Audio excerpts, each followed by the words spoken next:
In November 2022, 1.4 billion Singapore dollars was added to the assurance package, bringing the support package to 8 billion Singapore dollars. With soaring inflation, expenses are likely to keep rising.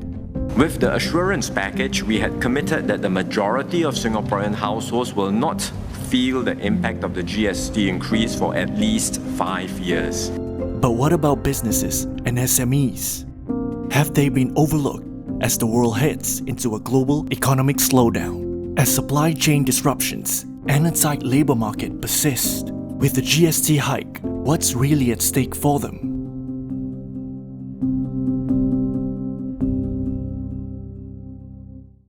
The big picture looks bleak. In Q1 2023, Singapore business confidence hit a one-year low, as sales volume, net profit, new orders, inventory and employment levels all fell year-on-year. Despite growing for 26 straight months to August 2022, local factory activity contracted for 4 months in a row, as cost pressures and slowing electronic demand weighed the sector down. Inflation drove up supply and manpower costs by at least 20 to 30%. 66% of businesses cite rising costs and 52% on availability of manpower as key challenges. And 42% of SMEs are likely to increase prices to manage inflationary risks. In a rising cost environment, companies compete less on price and are more likely to pass on the cost of the 1% GST increase. After GST hike, when the supplier will increase on my side, then I think I have no choice but actually to increase as well. I try not to put all the costs to my customer, but I need to make a living. Costs are set to rise further.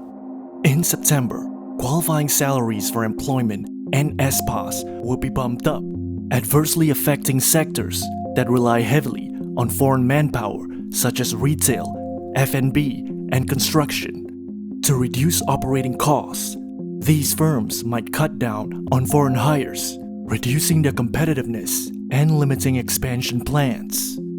And in worst cases, closing outlets and losing contracts if locals can't make up the numbers. But it might not be all bad news. An Employment Outlook survey ranks Singapore top in Asia Pacific and fourth globally in employment confidence. 45% of employers surveyed plan to hire in 2023, while 39% will maintain their current workforce. Most are prepared to dole out increments of 3 to 5% and bonuses, and dangle more pay to attract and retain talent. While businesses are liable for GST registration if they make taxable supplies in Singapore exceeding 1 million Singapore dollars a year, businesses which do not meet this can still volunteer to be GST registered. They can then recover the GST incurred and offset cost increases brought on by the hike, keeping their margins intact. Grants are also available to help automate their finances and minimize tax errors. GST relief schemes can also help to defray costs. Some are designed to ease the cash flow of businesses that import and export goods at a high volume, while others provide cost relief for store-imported non-dutiable goods. Even as prices get higher, some businesses may see more demand as consumers switch to more affordable alternatives. As China reopens its borders, the services and tourism sectors could continue to show strong growth and help buoy the slowdown in outward-facing industries like manufacturing. More support for businesses is also on the cards at Budget 2023.